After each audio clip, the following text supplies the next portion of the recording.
What if I told you that some of the most powerful medicines on earth are growing wild right now in ditches, abandoned lots, and maybe even your own backyard? Plants our grandparents knew by heart. Plants that healed soldiers on battlefields, got entire families through winters without hospitals or pharmacies, and kept people healthy for thousands of years. While the rest of the world is racing to the drugstore for every cut, cough, or ache, these forgotten healers are still out there, backed by real clinical studies and centuries of proven results. And today I'm revealing 20 of them that will completely change the way you think about natural healing on your homestead. Stick around because number 17 has been used for over 2,000 years and modern science just confirmed it works against antibiotic-resistant bacteria. Number 20 is literally the original aspirin, before aspirin even existed, and it's probably growing in a ditch near you right now. I've ranked them from impressive to absolutely incredible, and I've saved the very best for last, so you stay right here until the end. If you're a homesteader, gardener, or anyone who wants real self-reliance and to cut your pharmacy bill in half, this video is for you. Hit subscribe, ring the bell, and let's dive in because these plants are waiting in your backyard.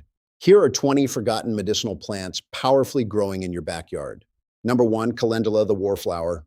This bright orange and yellow beauty, also known as pot marigold, has one of the most battle-tested reputations in herbal medicine. Medieval soldiers carried the flowers into war specifically to treat cuts and wounds when nothing else was available. They called it the war flower because it kept infections away and helped wounds heal clean even without surgeons or antibiotics. Calendula officinalis grows easily in almost any U.S. garden or zone, blooming cheerfully from spring through frost. Modern clinical trials back up what those soldiers knew. The flowers speed wound healing, reduce inflammation, and fight bacteria. They're packed with triterpenoids and flavonoids that actually promote tissue repair. Make a simple salve by infusing the dried flowers in oil, and you've got a natural first aid kit for cuts, scrapes, burns, and irritated skin. Pharmaceutical companies can't patent a flower, so it got forgotten. But for any homesteader who wants safe, effective wound care without a prescription, calendula is still right there in the garden waiting. Number 2, sea buckthorn, the Himalayan skin healer. This spiny shrub with brilliant orange berries has been used in Tibetan, Russian, and Chinese medicine for centuries to heal skin and mucous membranes. The berries are so rich in vitamins, antioxidants, and rare omega-7 fatty acids that Russian cosmonauts use the oil in space to protect against radiation. Recent human studies show sea buckthorn oil improves skin barrier function, speeds wound healing, and helps with dry eyes, eczema, and even postmenopausal dryness. You can grow it in cold U.S. climates, and the oil is easy to find or make.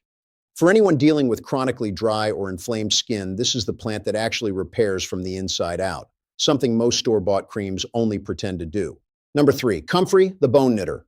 For centuries, people called this plant knit bone because they used the root and leaves externally on broken bones, sprains, bruises, and torn tissue, and swore it made healing happen faster. They were right. Comfrey contains allantoin, a compound that literally tells your cells to multiply and repair damaged tissue. Multiple peer-reviewed studies confirm that topical comfrey root extract reduces pain and improves healing in sprains, back pain, and osteoarthritis. Use it only on the skin, never internally because of certain alkaloids. Make a salve with the dried root and beeswax, and you've got one of the fastest natural healers for the soft tissue injuries that happen on every homestead. Number 4, mullein, the lung cleaner. That tall plant with fuzzy leaves and a tall spike of yellow flowers you see in vacant lots and along roadsides across America was once the go-to remedy for coughs, bronchitis, and chest colds with thick mucus. The leaves contain saponins that act as natural expectorants, helping your lungs clear out congestion instead of letting it turn into infection. Modern reviews confirm its anti-inflammatory and antimicrobial effects on the respiratory system. Dry the leaves, strain the tea carefully to remove the tiny hairs, and drink it when you need chest relief. It's still growing wild and free, your lung's best friend, waiting to be remembered. Number 5, plantain weed, the trailside first aid kit. Not the banana, this is the low-growing weed with oval leaves and thin flower spikes that pops up in every lawn, trail, and cracked sidewalk across the U.S. Native Americans called it white man's footprint because it followed the settlers everywhere. Modern studies show plantain has real wound healing, anti-inflammatory, and antimicrobial power. A clinical trial even found its ointment healed second-degree burns better than standard treatment. Chew a fresh leaf or crush it and slap it on a cut, sting, or bite. The pain and swelling drop fast. It's free, immediate, and follows you wherever you go on the homestead. Number 6, yarrow, the soldier's herb. Yarrow contains compounds that genuinely stop bleeding and promote clotting, plus anti-inflammatory and wound healing properties. Soldiers throughout history packed wounds with dried yarrow because it worked. It grows wild across North America with clusters of tiny white or pink flowers on tall stems. crush fresh leaves on a cut to stop bleeding in minutes, or make a tea for fevers and inflammation. It's both a hemostatic and a vulnerary. Most plants do only one. For hikers, gardeners, and anyone working outdoors, yarrow is a free medic growing right beside you. Number 7, self-heal the miracle plant. Literally named self-heal or heal-all, Prunella vulgaris was trusted for any wound, sore throat, mouth ulcer, or inflamed tissue. Modern research confirms it speeds wound healing, reduces inflammation, and even disrupts bacterial biofilms. It grows low in lawns and meadows with purple flower spikes. Make a strong tea for gargling or crush fresh leaves onto minor cuts. It's especially good for mucous membranes, perfect for canker sores or irritated throats. Another common weed that Big Pharma couldn't patent, yet still incredibly effective. Number 8, agrimony, the throat soother. Medieval herbalists loved this tall plant with tiny yellow flower spikes for anything involving the throat or digestion. Its tannins gently tighten and tone inflamed tissue. Brew a strong tea and gargle several times a day for sore throats, or drink it for mild diarrhea and digestive upset. It grows in meadows and woodland edges across the U.S. and has a pleasant, slightly bitter taste. For the scratchy post-nasal drip kind of throat irritation, agrimony soothes and heals instead of just numbing. Number 9, white horehound, the original cough drop. Before commercial cough drops, people made candy and lozenges from white horehound because it was so effective at clearing congestion. This bushy perennial with fuzzy gray-green leaves helps turn dry coughs into productive ones by stimulating bronchial secretions. Make a strong tea sweetened with honey or boil it down into old-fashioned candy. It doesn't suppress the cough. It helps your body clear the infection, still safe, still growing in herb gardens everywhere, and still better than many synthetic syrups. Number 10, boneset, the flu fighter. In the 1800s, every household kept dried boneset for the inevitable fever and body aches. It was famous during influenza epidemics because it helped the body mount a strong fever response and ease the deep breakbone aches. Harvest the flowering tops, make a hot tea at the first sign of flu-like symptoms, and sweat it out. The taste is intensely bitter, but it works. For the viral bugs that still hit every homestead, boneset remains a powerful traditional ally. If you're loving this and realizing how much healing power is hiding in plain sight, hit that like button right now. It helps this video reach more homesteaders who want to break free from the pharmacy. And if you haven't subscribed yet, do it and ring the bell. We're building a community of self-reliant people who value real knowledge. Let's keep going. The best plants are still ahead. Number 11, blue vervain, the nerve soother. This tall plant with spikes of tiny purple-blue flowers was the classic nervine for nervous exhaustion, anxiety, tension headaches, and insomnia. Traditional herbalists used it for people who were wound too tight. Modern sources and animal studies suggest it calms nervous tension without heavy sedation. Grow it in wet meadows or ditches, dry the aerial parts, and drink a cup of tea in the evening to unwind. It's gentle, non-habit forming, and perfect for the everyday stress that comes with homesteading life. Number 12, elecampane, the deep lung tonic. When a cough or chest infection goes deep and stubborn, herbalists reached for elecampane root. It contains sesquiterpene lactones that calm coughs and fight respiratory pathogens. It's not a quick fix, it's a tonic that rebuilds and strengthens lung tissue over weeks.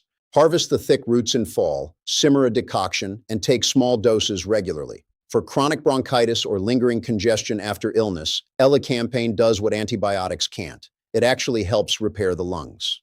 Number 13, toothache plant, the instant numbing herb. Chew a fresh flower or leaf, and within seconds, your whole mouth goes tingling and numb. Spilanthes contain spielenthol, a natural local anesthetic. Use it for toothaches, mouth ulcers, or sore throats when you need fast relief. It grows easily as a small annual with funky yellow and red cone flowers that look like tiny spaceships. First-time users are always shocked at how well it works. Nature's own dental anesthetic growing right in the garden.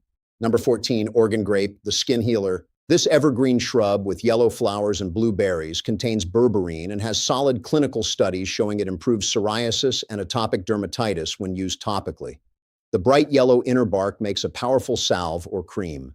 For anyone battling chronic scaly skin conditions, Oregon grape offers real evidence-backed help that modern dermatology is quietly noticing. Number 15, yellow dock, the liver and digestion ally. Old herbalists called plants like this blood purifiers, but what they really do is support healthy liver function, bile flow, and elimination. Yellow dock root is rich in bitters that gently stimulate digestion and help clear stubborn skin issues that start from the inside. Harvest the deep taproot in fall, use small regular doses in tea or tincture, and watch how better elimination often clears up skin problems naturally. Number 16, usnea, the wilderness antibiotic. This pale green lichen that hangs from trees like old man's beard contains ecinic acid with strong antimicrobial action, even against some resistant bacteria. Crush fresh Usnea or make a tincture for topical use on wounds and infections. It's slow growing, so harvest sustainably, but for hikers and off-grid homesteaders, it's an incredible natural antiseptic that grows on trees. Number 17, barberry, the ancient antimicrobial. Here's the one I teased earlier. Barberry has been used for over 2,000 years, and its alkaloid berberine is one of the most studied plant compounds today. It fights bacteria, including resistant strains, supports digestion, reduces inflammation, and even helps with blood sugar and cholesterol. The bright yellow inner bark is intensely bitter and powerfully effective. Ancient healers were right. Modern science is finally catching up.